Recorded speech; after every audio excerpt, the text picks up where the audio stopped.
Hi, Gene here with today's thought. And today's thought is going to be, well, I assume that most of you watching this are Americans, perhaps all of you. And as Americans, I wonder how many of you pay attention or watch foreign media, specifically the BBC. That's what we're going to talk about today.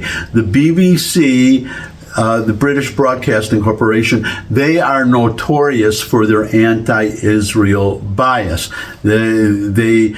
The way they report stories are always biased towards making the Israelis look like the bad guys and the Hamas people to be, terrorists, Palestinians always to be innocent little lambs who are being persecuted and murdered by these evil Israelis. But is it true?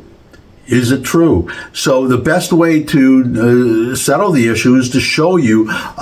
This is a BBC interview with Yahya Sinwar. Now, if you don't know who he is the head of Hamas. He is the head of Hamas.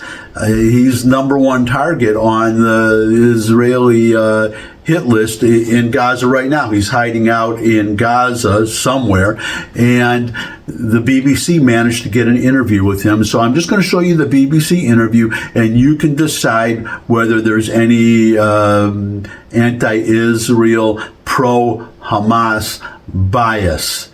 And without further ado, here is the video.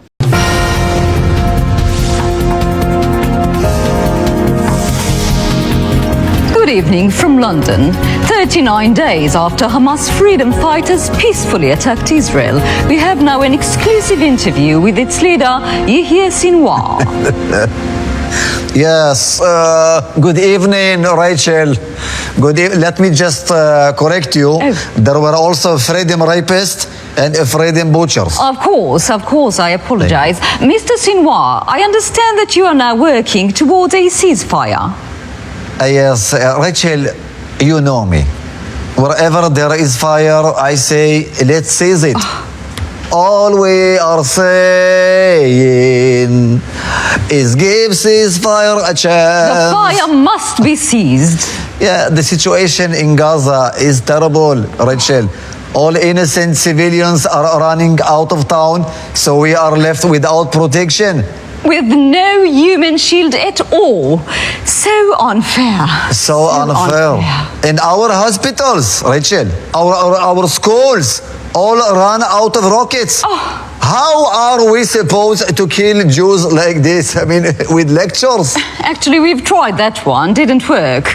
I plead to the world. We need a ceasefire. We are tired. We need a break. Don't forget, we started a day earlier than the Israeli. So a day earlier. So unfair. But I understand the Zionists refuse to put down the weapons. Yes. Can you imagine? Can you imagine? All we want is a little time to rearm before we continue to kill them, and they won't let us. I'm sorry, Mr. Sinwar. I can't hear you.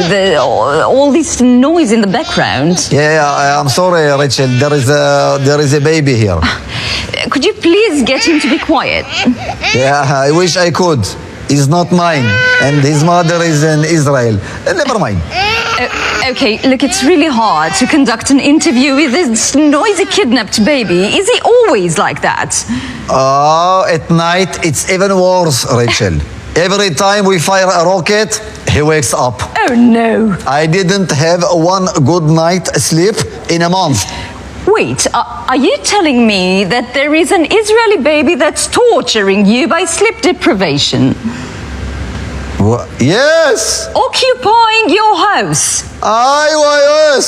So unfair, so unfair. And the world does absolutely nothing about it. I really hope you'll get a ceasefire soon. Thank you so much, Mr. Sinwar. No. Thank you, Rachel. And now, please stay with us for a moment of history. On this day in 1944, heartless Winston Churchill refused a ceasefire and continued the genocidal attack on Nazi Germany.